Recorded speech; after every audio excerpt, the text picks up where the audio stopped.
সবাই কেমন আছো বন্ধুরা? আশা করছি তোমরা যেখান থেকে ভিডিওটা দেখছো সবাই খুব ভালো আছো, আমিও খুব ভালো আছি। আজকে আমি তোমাদের সাথে একটা নতুন রেসিপি শেয়ার করতে চলে এলাম। নতুন নয়, রেসিপিটা কিন্তু পুরনো, সবাই জানে, কিন্তু আমি প্রথমবার বানাচ্ছি তো তাই। যাই হোক, বড়া পাও শুনেছো তো তোমরা? বড়া পাও কোনো একটা জায়গায় বড়া পাও খুব বিখ্যাত, সেটা কোথায় বলবে তো আমাকে কমেন্ট করে। যাই হোক, চলো বড়া পাও আমি কীভাবে বানাবো সেটাই তোমাদের সাথে শেয়ার করব। আর তার আগে বলে দিই, যদি কেউ আমার চ্যানেলে নতুন হয়ে থাকো প্লিজ চ্যানেলটাকে সাবস্ক্রাইব করে পাশে থেকো, নিচে বেল আইকনটা প্রেস করে দিও যাতে নতুন নতুন ভিডিও দেখতে পারো। চলো কীভাবে আমি বানাবো বড়া পাওটা দেখে নাও। এখানে আমি তেলটা গরম হয়েছে, একটু জোয়ান ফোড়ন দিয়েছি, আর একটু হিং দিচ্ছি, আর একটু জোয়ান দিয়েছি, আর একটু মৌরি দিয়েছি, বুঝেছো? এবার আমি কিছুটা রসুন আদা কুচি করা ছিল সেটা দিয়ে দিলাম, দিয়ে ভালো করে আমি ফোড়নটাকে লাল লাল করে ভেজে নেব। এবার যখন ফোড়নটা আমার লাল হয়ে গেল তখন আমি এর মধ্যে কুচিয়ে রাখা পেঁয়াজ দিয়ে দিলাম। কুচিয়ে রাখা পেঁয়াজটাকে আমি ভালো করে ভাজবো, লাল লাল করে ভেজে নিয়েছি। এবার এর মধ্যে আমি একটু দিয়েছিলাম কারিয়া পাতা কুচে দিয়েছিলাম।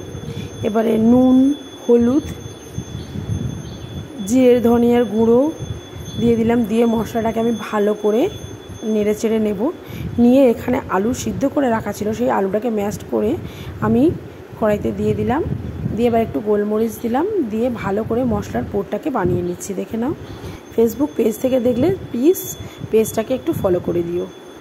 মশলার পুরটা আমার এখানে রেডি হয়ে গেছে, কারণ এটা একদম জল থাকলে হবে না, একদমই শুকনো শুকনো থাকতে হবে।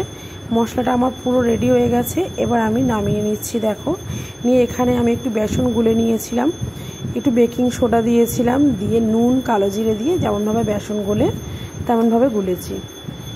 এবারে আলুটাকে আমি একটু চ্যাপটা চ্যাপটা করে নিয়েছি, নিয়ে বেসনের পুরে ডুবিয়ে নিয়ে আর আমি একটু ডুবো তেলে ভেজে নিচ্ছি। দেখো এক পিঠ লাল হয়ে গেছে, এবার আমি উল্টিয়ে দিলাম। ভাজাটা আমার এখানে কমপ্লিট হয়ে গেল।